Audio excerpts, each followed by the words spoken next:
मुखी देवी जी की, गोपेश्वर महादेव जी, वनखंडेश्वर महादेव जी की पावन भूमि में आकर आज मेरा बहुत सौभाग्य है। मैं पीताम्बरा माता के दर्शन करने 1.5 साल पहले गई थी। उस समय मैं यूपी में काम कर रही थी और वो जगह ऐसी है कि मैं राजनीतिक प्रोग्राम के लिए आई थी, समय कम था, मैंने कहा दर्शन करने हैं तो ले चलिए। जब मैं वहां गई तो वहां से उठ नहीं पाई। आधे घंटे के लिए मैं बैठी रही ध्यान में और मुझे माता का जो शक्ति है उसका एहसास हुआ। तो इसलिए आज यहाँ आकर, इस पावन धरती पर यहाँ आकर मुझे बहुत बहुत खुशी भी हो रही है।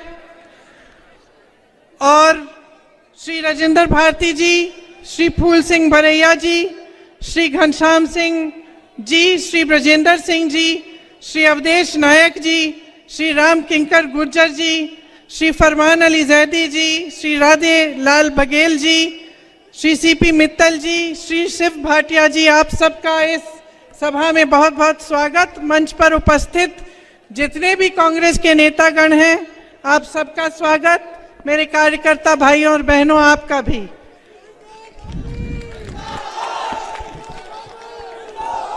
खास तौर से मेरी प्यारी बहनों और मेरे भाई, आप यहाँ काफी समय से मेरा इंतजार कर रहे हैं, मेरी बातों को सुनने आए हैं। इसके लिए आपका बहुत बहुत धन्यवाद और आपका भी इस सभा में स्वागत। ये संतों और महात्माओं की तपोभूमि है, जैन समाज की तपोभूमि है, राजा वीर सिंह देव की धरती है। आप सबको मेरा प्रणाम और सादर नमस्कार। देखिए, अपना भाषण शुरू करने से पहले मैं कुछ घोषणाएं आपके सामने रखना चाहती हूं जो कांग्रेस पार्टी ने इस चुनाव में मध्य प्रदेश की जनता के लिए की हैं। उसके बाद मैं अपना भाषण शुरू करूंगी।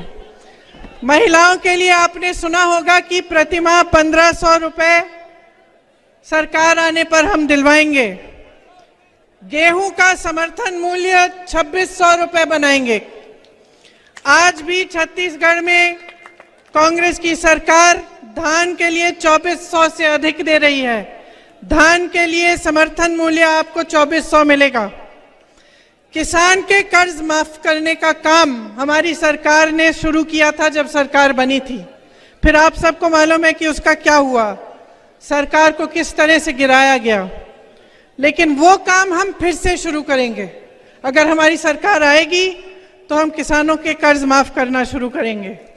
100 यूनिट बिजली माफ होगी, 200 यूनिट बिजली बिल हाफ होगी, मतलब आधी होगी। पुरानी पेंशन लागू की जाएगी।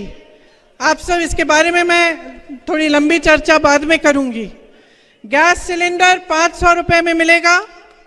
5 हॉर्स पावर की सिंचाई की बिजली मुफ्त मिलेगी। ओबीसी के लिए आरक्षण 27% का किया जाएगा। जाति जनगणना आपके प्रदेश में हम कराएंगे। 2 लाख सरकारी पद भरे जाएंगे। प्रतियोगी परीक्षा में निशुल्क, मतलब 100% आपको छूट मिलेगी फीस के भरने के लिए। तो प्रतियोगी परीक्षाएं जितनी भी हैं वो निशुल्क हो जाएंगी। परिवार सहित 25 लाख रुपए तक का बीमा और 10 लाख का दुर्घटना बीमा मिलेगा। ये भी आज कांग्रेस के प्रदेशों में हो रहा है। राजस्थान में 25 लाख तक मुफ्त इलाज हो रहा है। पढ़ो और पढ़ाओ योजना है जो कांग्रेस कह रही है कि करेगी। इसमें कक्षा 1 से 12 तक निशुल्क शिक्षा होगी। कक्षा 1 से 12 तक जो बच्चे स्कूल में भर्ती होंगे और जो पढ़ाई के लिए जाएंगे, उनको हर महीने 500 से लेकर 1500 रुपए उनके परिवारों को दिए जाएंगे, उनको प्रोत्साहित करने के लिए और जो स्कूल का सामान है वो खरीदने के लिए। तो देखिए, ये थी घोषणाएं। अब घोषणाएं तो सब करते हैं कि नहीं? भाजपा वाले भी करते हैं। कितनी घोषणाएं की हैं उन्होंने यहाँ?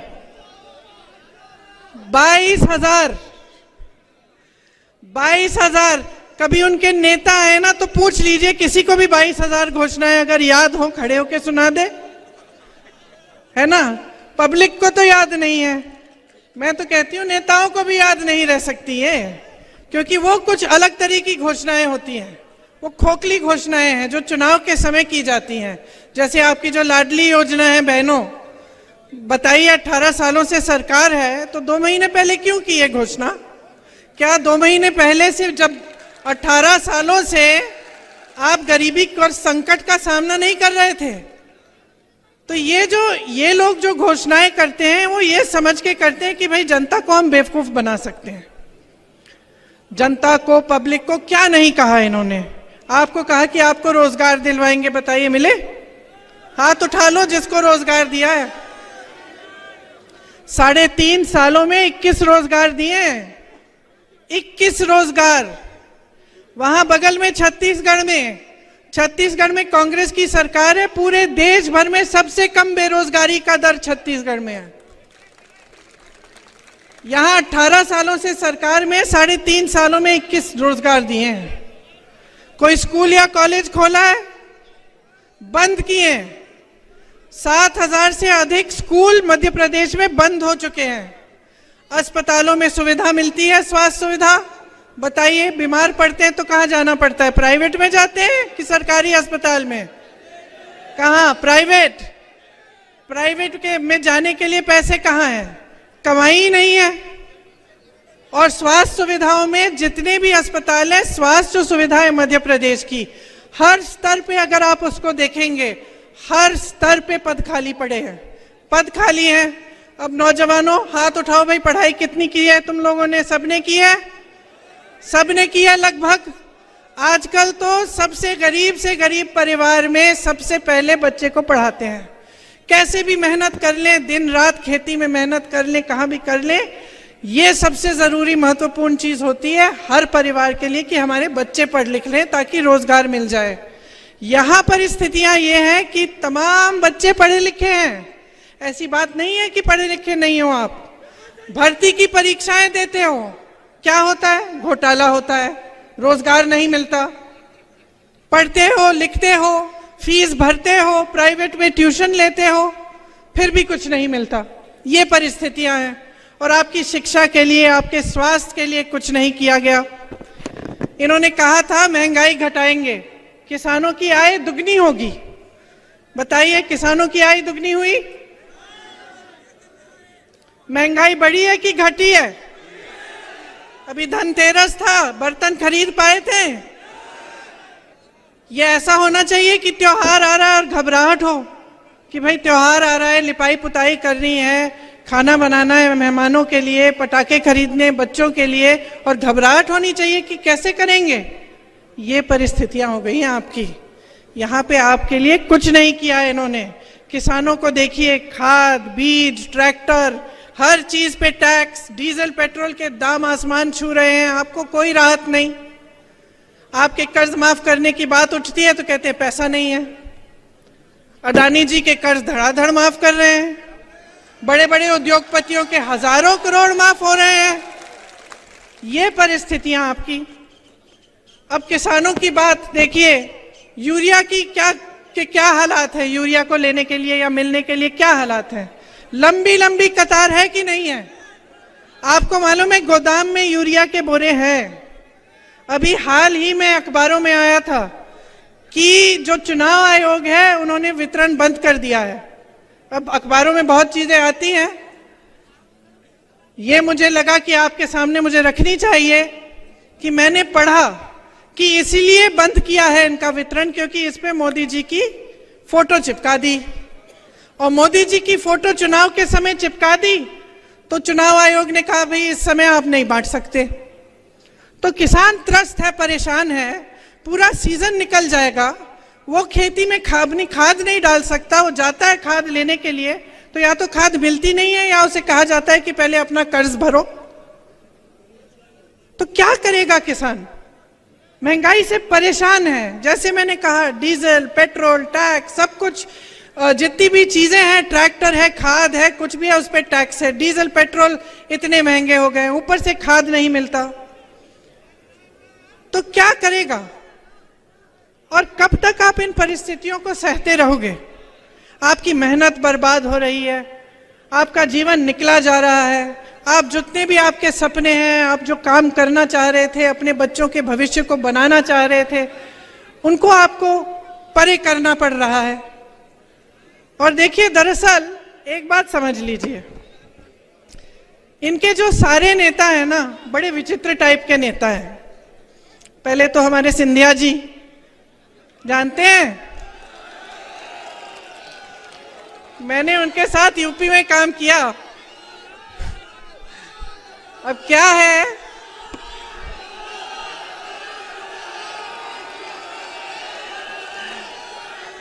कि कद में थोड़े छोटे पड़ गए हैं? लेकिन अहंकार में तो भाई वाह। जब हम काम कर रहे थे यूपी में काम कर रहे थे, तो देखो यूपी वालों की, तो हम भी यूपी के हैं, आदत है हम लोग शिकायत, गुस्सा, नाराजगी सब निकाल देते हैं। महाराज बोलने की आदत नहीं है। लेकिन भैया उनके पास जो भी कार्यकर्ता जाता था, कहते हैं दीदी कि हम क्या करें, महाराज महाराज कहना पड़ता है, हमारे मुंह से नहीं निकलता तो फिर कुछ काम ही नहीं होता हमारा। वैसे उन्होंने अपने परिवार की परंपरा अच्छे से निभाई है। विश्वासघात तो बहुतों ने किया है, लेकिन इन्होंने ग्वालियर और चंबा की जनता के साथ विश्वासघात किया है। आपके पीठ में छुरा भोंका है, बनी बनाई सरकार को गिरा दिया। और वो बनी बनाई सरकार आपकी थी, आपने वोट दिया था उसके लिए। 3.5 साल से इस सरकार ने आपको 21 रोजगार दिए हैं। वो सरकार कांग्रेस की थी। मैंने जैसे कहा, छत्तीसगढ़ में देखिए बेरोजगारी का दर क्या है। आप ही के साथ धोखा हुआ है। इनकी नेताओं की बात कर रहे हैं तो दूसरे यहाँ के आपके गृह मंत्री महोदय जी की हो जाए। काम है कानून का पालन कराना। पता चला कि दिन भर पिक्चर देखते रहते हैं, कौन क्या पहना है उसकी बड़ी चिंता रहती है इन्हें। आपके पास कपड़े लत्ते नहीं है, आप कुछ खरीद नहीं पा रहे हैं, आप किसानी खेती में कमा नहीं पा रहे हैं, इसकी कोई चिंता नहीं है। आगे चलिए, विश्व प्रसिद्ध महान अभिनेता श्री शिवराज चौहान उर्फ मामा जी, एक्टिंग में तो अमिताभ बच्चन के कान काट लें, लेकिन जब काम की बात होती है तो फट से असरानी का रोल पकड़ लेते हैं। और मोदी जी का तो आप पूछिए ही मत। मोदी जी का क्या कहना, देश के पहले ऐसे प्रधानमंत्री हैं जो परमानेंट अपनी ही पीड़ा में परेशान रहते हैं। कर्नाटका गए, बड़ी लंबी लिस्ट ले गए कि भाई मुझे इतनी गालियां दी हैं। यहाँ भी कहने लगे मुझे इतनी गालियां दी हैं। रोते ही रहते हैं। लगता है आपने वो सलमान खान की पिक्चर देखी है, तेरे नाम? उसमें सलमान खान शुरू से अंत तक रोते ही रहते हैं। मैं तो कहती हूँ मोदी जी के लिए भी पिक्चर बना देते हैं, उसका नाम रखेंगे मेरे नाम। वैसे एक बात है, मोदी जी ना आदमी की पहचान में टॉप क्लास है। दुनिया भर के गद्दारों और कायरों को इकट्ठा करके अपनी पार्टी में ले लिए। मुझे तो बेचारे आरएसएस और भाजपा के जो अच्छे कार्यकर्ता हैं, जो सालों से संघर्ष कर रहे हैं अपनी पार्टी के लिए, उन पे तरस आती है कि क्या पता ये कायरों की सेना ही उनकी पार्टी को चलाने ना लगे। ये है हालात। अब मजाक एक तरफ, आपके काम की बात करते हैं। देखिए, मैं आपसे एक सीधी सी बात कहती हूँ। हम मध्य प्रदेश में हैं, बगल में छत्तीसगढ़ है, वहाँ कांग्रेस की सरकार है, यहाँ भाजपा की सरकार है। तो देखते हैं भाई आपकी सरकार ने क्या किया, छत्तीसगढ़ की सरकार ने क्या किया, और देखते हैं का मतलब ये नहीं है कि प्रियंका गांधी स्टेज पे खड़ी है, कह रही है तो आप मान जाए। मत मानिए, आप खुद पता करिए। कोई छत्तीसगढ़ में रहता है, राजस्थान में रहता है, कांग्रेस में के किसी अन्य प्रदेश में रहता है, तो आप खुद पता कर लीजिए वहां की परिस्थितियां क्या है। मेरी बातों पे मत चलिए, मेरा काम है आपको बताना, मैं बताऊंगी। देखिए, छत्तीसगढ़ में किसानों के कर्ज माफ हुए, मैंने आपसे कहा कि धान 2600 रुपए का, हम 2600 हो गया है अब, पहले 24 था अब 2600 हो गया है, 2600 में खरीद रहे हैं। वहां वन उपज के लिए समर्थन मूल्य मिल रहा है, धान छोड़िए गेहूं छोड़िए, वन उपज के लिए मिल रहा है। जो महंगाई देश की जो केंद्र सरकार है उसने थोपी है जनता पे, उससे बचाया जा रहा है लोगों को। जो आपके पैसे हैं आपकी जेब में वापस दिए जा रहे हैं। यहां जब भी ये सवाल उठता है भाजपा के प्रदेशों में, उनकी सरकारों में, तो जवाब यही आता है कि पैसे नहीं है। आप ओपीएस को देखिए, कांग्रेस के हर प्रदेश में आज ओपीएस लागू है। हमने ओपीएस लागू किया, वहां उन्होंने पैसे रोक रखे हैं छत्तीसगढ़ में, कि जब हम लागू कर भी रहे हैं तो वो कह रहे हैं हम नहीं देंगे। क्यों? जब ये सबको, बड़े बड़े उद्योगपतियों के कर्ज माफ कर सकते हैं, बड़े बड़े उद्योगपतियों को जो आपकी संपत्ति है वो सौंप सकते हैं, तो आपके लिए आपके जेब में, चाहे आपका पेंशन हो, चाहे आपके कर्ज माफ करने की बात हो, चाहे महिलाओं के लिए कुछ राहत हो, इसकी बात क्यों नहीं कर सकते? ये क्यों नहीं कर सकते हैं?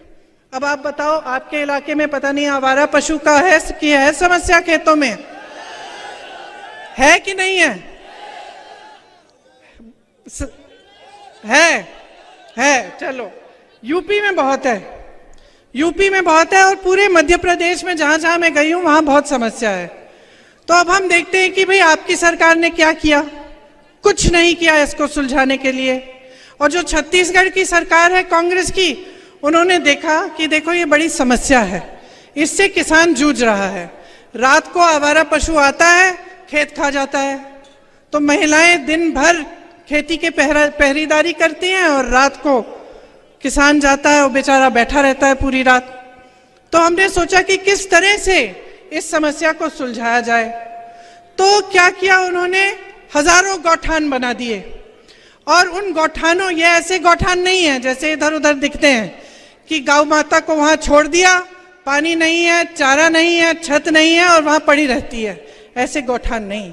उन्होंने सोचा कि ऐसे गौठान बनाएंगे जिससे जो गांव की अर्थव्यवस्था है वो मजबूत हो जाएगी। तो क्या किया? वहां जो स्वयं सेवा समूह है महिलाओं के, वो बनवाए, महिलाओं को रोजगार दिया। ये कह दिया कि अगर आप गोबर बेचेंगे, हम गोबर आपसे खरीदेंगे। सरकार जनता से कहा कि हम गोबर खरीदेंगे। तो क्या हुआ? लोगों ने आवारा पशु रखने शुरू किए, क्योंकि उससे कमाई शुरू हो गई। तो आवारा पशु रखना शुरू किया, उसकी गोबर सरकार ने खरीदी, उसमें से गोबर गैस बनाया, अन्य ऐसी चीजें बनाई, और गौठान में खूब रोजगार दिलवाए, खासतौर से महिलाओं को।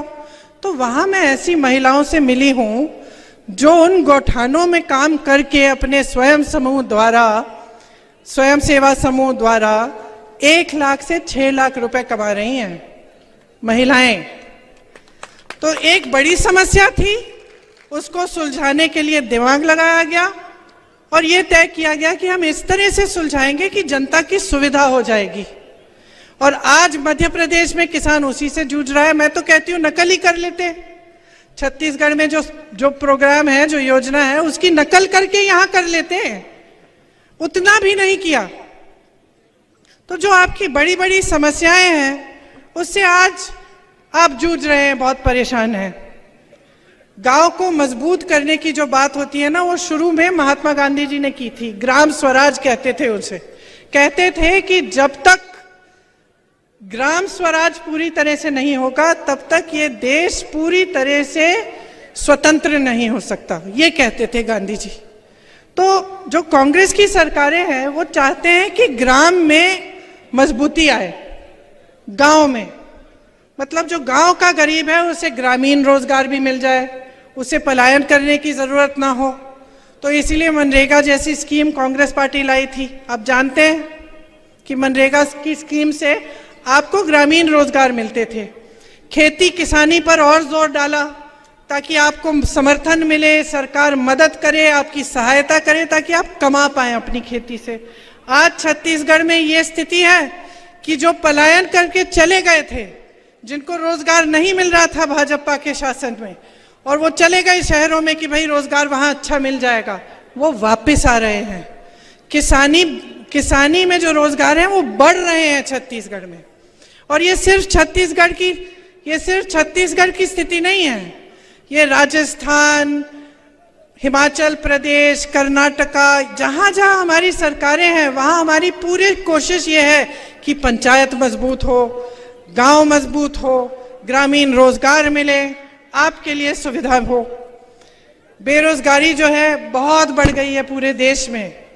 45 सालों में सबसे ज्यादा बेरोजगारी आज है देश में, भाजपा के राज में। जी आके दे दीजिए, आ जाइए।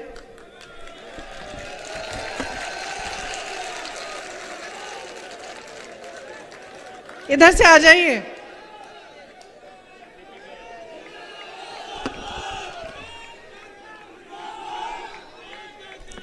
अब आपकी यहां मध्य प्रदेश की क्या स्थिति है?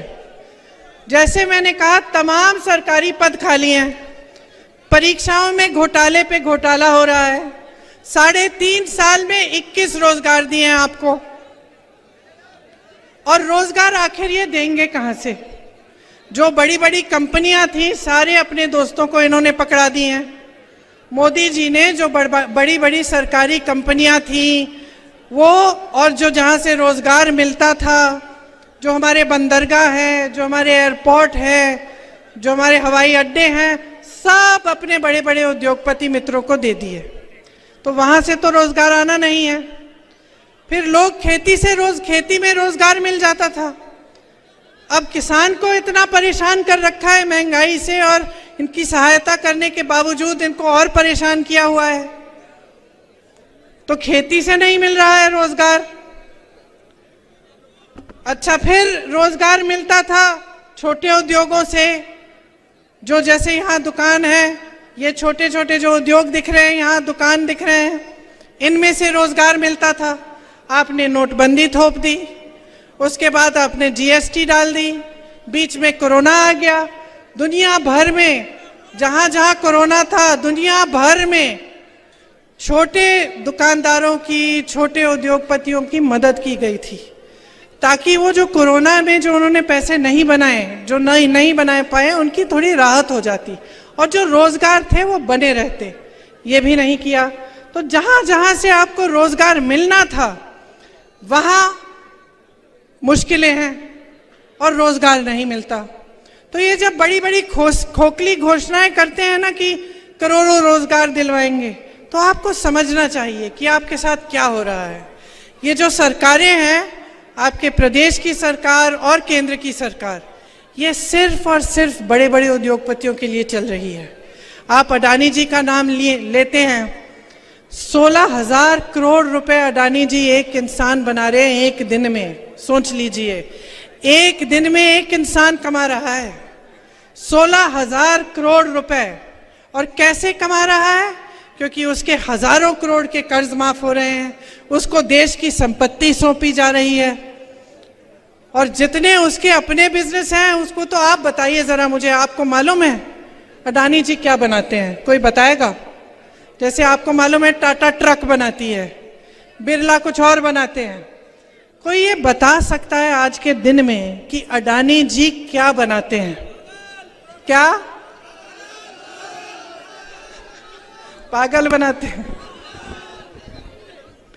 देखिए, अडानी जी क्या बनाते हैं वो देश में किसी को नहीं मालूम, लेकिन ये सरकार सब कुछ उनको सौंप रही है, ये सबको मालूम है। आज बच्चा बच्चा जानता है कितना भ्रष्टाचार हो रहा है। ये लोग कहते हैं हम भ्रष्ट हैं, हम कहते हैं ये भ्रष्ट है।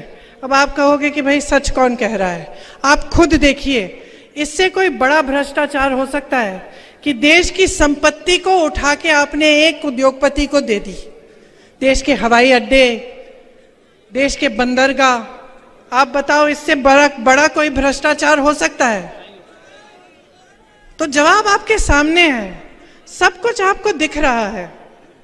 महिलाओं के लिए इन्होंने कहा आरक्षण करेंगे, सब महिलाएं बड़ी खुश हो गई कि भाई आरक्षण हो जाएगा, हम भी चुनाव लड़ पाएंगे अच्छी तरह। बाद में पता चलता है कि 10 साल बाद तक ये लागू नहीं होगा।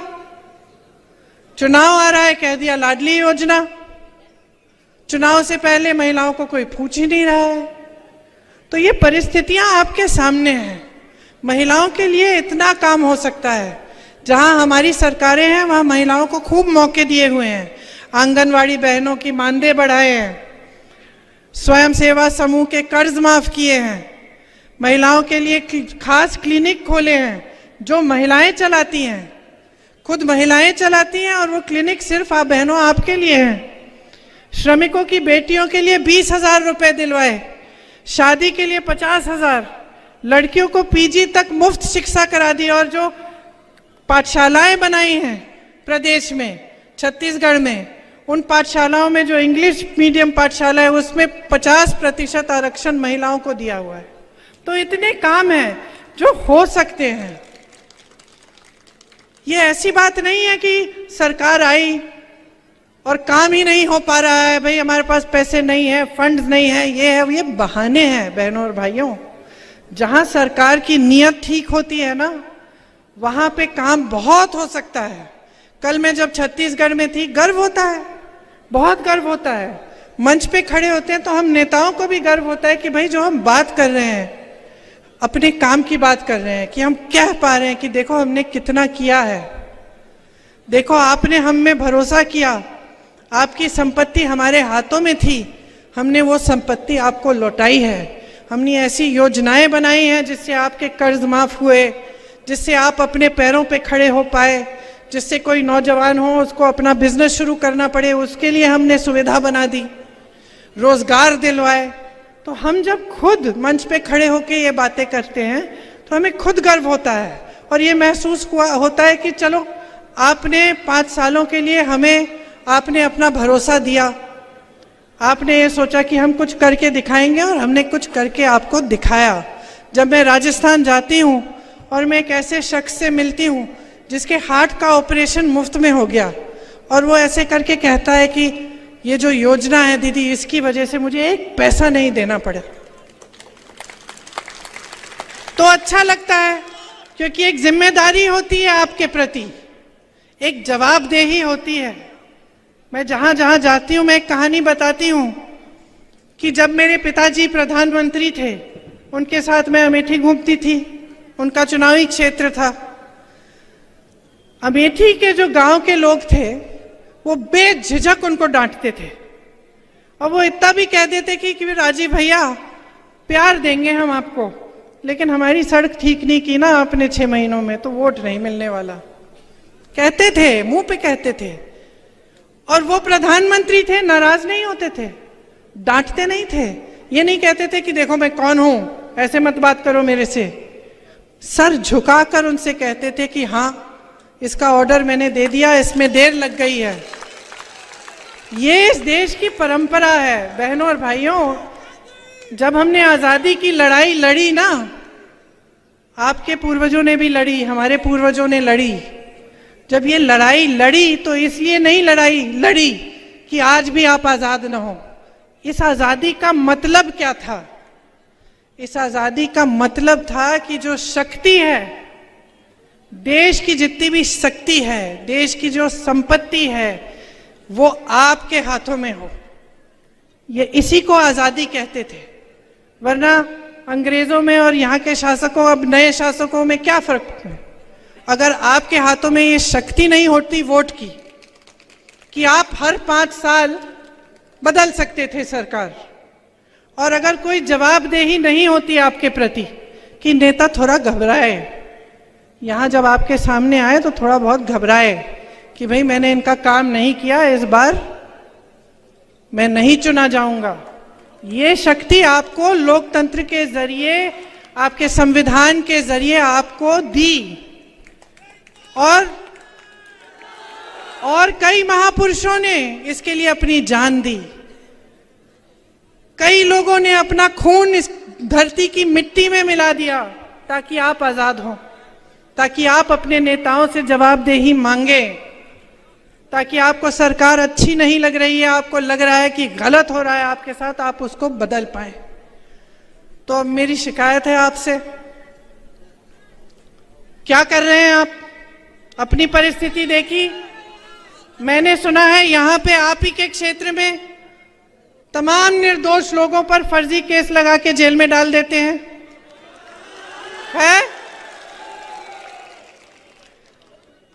देखिए, मैंने पहले ही कहा, मजाक में कहा, लेकिन मैंने कहा कि गृह मंत्री हैं, यहाँ के जो प्रतिनिधि हैं गृह मंत्री हैं, इनका काम क्या है? इनका काम है कानून को लागू कराना, मतलब जनता को सुरक्षित रखना। और किसकी सुरक्षा कर रहे हैं? यहाँ के गुंडे, यहाँ के माफिया, इनको किसका संरक्षण मिलता है? जब आप परेशान होते हैं, आपकी कोई समस्या उठती है, तो आप जा पाते हैं इनके पास? अपना काम करा पाते हैं? आते हैं आपके घरों में? ये कभी पूछने आते हैं कि आपका जीवन कैसा चल रहा है? तो भाई आपने चुना क्यों? वोट मांगने आते हैं, ठीक है, वो तो वोट मांगने आते हैं, तो आप क्या अंधे हो गए कि आप अंधाधुंध वोट दे रहे हैं? नहीं ना। अरे जागरूक बनो, जागरूक बनो बहनों और भाइयों। आपका देश है, आपका प्रदेश है, ये आपका इलाका है। गुंडों के हाथों में सौंपना चाहते हैं आप इसे? अपने बच्चों के लिए रोजगार चाहते कि नहीं? स्वास्थ्य सुविधाएं चाहते कि नहीं? शिक्षा की सुविधाएं चाहते कि नहीं? तो जागो, जागो। देखो आज देश में ना एक अजीब सा सिलसिला बन गया है। ये पावन धरती है, इसीलिए मैं ये बात यहां खास तौर से कह रही हूं। धर्म के नाम पर जो आपका वोट लेने आता है, उसके मन में एक बात बहुत अच्छी तरह से बैठ गई है। आप ये बात सुन लो भाइयों और बहनों, ये बात बैठ गई है कि मैं कुछ भी कर लूंगा, मैं चाहे एक काम नहीं करूं जनता के लिए, मैं चाहे एक सड़क ठीक नहीं करूं, एक टूटी में भी पानी न आए, समस्या उठी किसानों की, मैंने आंख मूंद के दूसरी तरफ मैंने देख लिया, मैं सब कुछ कर सकता हूं, बशर्ते चुनाव के समय में मंच पे खड़ा होकर धर्म की बात करूं। लोगों के जज्बात उभर जाएंगे, लोग धर्म की बात मानते हैं और धड़ाधड़ मुझे धर्म के नाम पर वोट मिल जाएंगे। ये बात सही है कि नहीं है? जो नेता ये समझ गया है कि मुझे काम करने की जरूरत नहीं है, मैं धर्म या जाति की बात करूंगा और उस आधार पे मुझे वोट मिल जाएंगे, वो नेता काम बंद करना शुरू करेगा। वो करेगा ही नहीं। कल को आप ये जो नेता यहाँ पे हम लोग बैठे हैं सब, कल हमें आप छूट दे दो, हमें आप कह दो कि भाई काम करने की जरूरत नहीं है, आप हमारी जज्बात की बातें करो, आपको वोट मिल जाएगा, तो हम भी बैठ जाएंगे। क्यों नहीं? ये तो इंसान की फितरत होती है। जब जवाबदेही नहीं है, जिम्मेदारी नहीं है, तो इंसान बैठ जाता है। घर में ऐसा होता है, आप अपने बेटे को कोई जिम्मेदारी ना दो, उसको खिलाते रहो, पिलाते रहो, घर में बैठा रहता है। क्या करेगा? बाहर जाके नौकरी ढूंढेगा? नहीं ढूंढेगा। जब बेटा गलत करता है, काम नहीं करता, या मान लो कहीं किसी के घर में चले गया, कुछ उठा के ले आया, तो माँ उसको डांटती है, उसको थप्पड़ मारती है, कहती है कि क्या चोरी करके लाया, जा वापस दे, कहती है कि नहीं? तो तुम बच्चों को डांटते हो, बच्चों को सुधारने की कोशिश करते हो, नेताओं को क्यों नहीं सुधार रहे?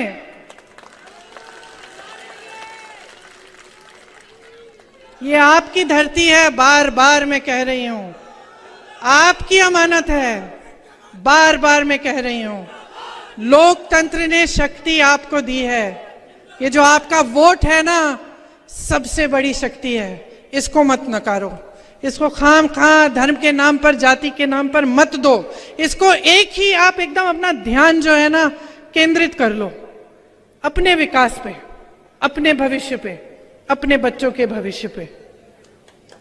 आपको याद है महाभारत में जब अर्जुन ने यूं अपना बाण पकड़ा, एकदम अपना ध्यान केंद्रित कर दिया मछली की आंख पे, उसी तरह अपना ध्यान केंद्रित करो, नहीं तो छूट जाएंगे 5 साल और।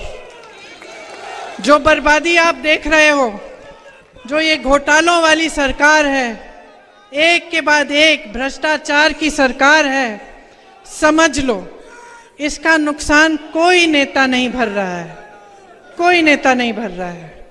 इसका नुकसान आप भर रहे हो, आपके बच्चे भर रहे हैं, आप भुगत रहे हो। भ्रष्टाचार से मालूम है सबसे ज्यादा नुकसान किसको होता है? युवाओं को सबसे ज्यादा। ये पैसा आता कहाँ है? जब हम सुनते हैं कि फलाना घोटाला हो गया, 2000 करोड़ रुपए का घोटाला, 3000 करोड़ रुपए का घोटाला, व्यापम घोटाला, किसी और का घोटाला, तो ये जो 2000-3000 करोड़ हम किसकी बात कर रहे हैं? किसके पैसे हैं ये? एक दूसरे से तो नहीं ले रहे हैं ये नेता, नहीं ना, किसी दूसरी राजनीतिक पार्टी से भी नहीं ले रहे हैं। किससे ले रहे हैं? आपसे ले रहे हैं। लोकतंत्र में ना सरकार की कोई संपत्ति नहीं होती है, जनता की होती है। जितनी भी संपत्ति है आपकी है। तो आपको जागरूक बनना पड़ेगा। और जब मैं कहती हूं ध्यान केंद्रित करो, तो सोचो भाई सरकार हमें क्या दे रही है? क्या महिलाओं को हर महीने कुछ मिल रहा है? क्या रोजगार मिल रहा है? रोजगार से हमारी कमाई हो रही है? किसानों को राहत मिल रही है? ये बड़े बड़े लंबे चौड़े बिजली के बिल जो आते हैं, इसमें राहत मिल रही है? पूछो, क्योंकि ये सब आपका अधिकार है। कोई आप पर एहसान नहीं करता। हम जब कहते हैं ना, नेताओं की आदत भी खराब कर दी आपने, कहते कि हम दे रहे हैं, हम आपको हर महीने पैसे देंगे, कहते हैं ना सब नेता, कहते हैं कुछ नहीं दे रहे हैं, ये सब आपका पैसा है, आपको वापस कर रहे हैं। कहना चाहिए हम आपका पैसा लौटा रहे हैं, ये कहना चाहिए। तो आदत खराब मत करो। अब बहुत समय हो गया है, 18 सालों से भुगत रहे हो। अगर आपने खुद अपने जीवन में खूब तरक्की देखी है, आप खुश हो, आप परेशान नहीं हो, तो ठीक है, फिर से भाजपा की सरकार बना दो। नहीं, मैंने सुना है कि इस बार खासतौर से दतिया में बदलाव आ रहा है। मैंने सुना है कि खनन माफिया, लैंड माफिया से आप छुटकारा चाहते हैं। मैंने सुना है कि जो भ्रष्टाचार हो रहा है, जो मिलावट हो रहा है, नशाखोरी हो रही है, इससे आप छुटकारा चाहते हैं। सही सुना है? तो मन बना लो, मन बना लो भाई और बहनों। इतना मुश्किल नहीं है, एक वोट की बात है। आज आखिरी दिन है प्रचार का, सोच समझ के अपना वोट दो। मेरी दादी जी इंदिरा जी कहती थी कि जनता में सबसे ज्यादा विवेक है। जब जनता ने उन्हें हराया, मालूम है आपको, 77 में उनको हराया, अपनी ही सीट हार गई थी, काफी समय के लिए मायूस थी, घर में ही बैठी रहती थी, कुछ महीनों के लिए कमरे में ही रहती थी। उस समय उन्होंने ये नहीं कहा कि जनता ने गलत किया, उस समय उन्होंने ये कहा कि मुझसे कुछ गलती हो गई होगी, मैंने कुछ ऐसा किया है जिससे जनता नाराज है और मुझे उसमें सुधार लाना है। ये होता है असली नेता।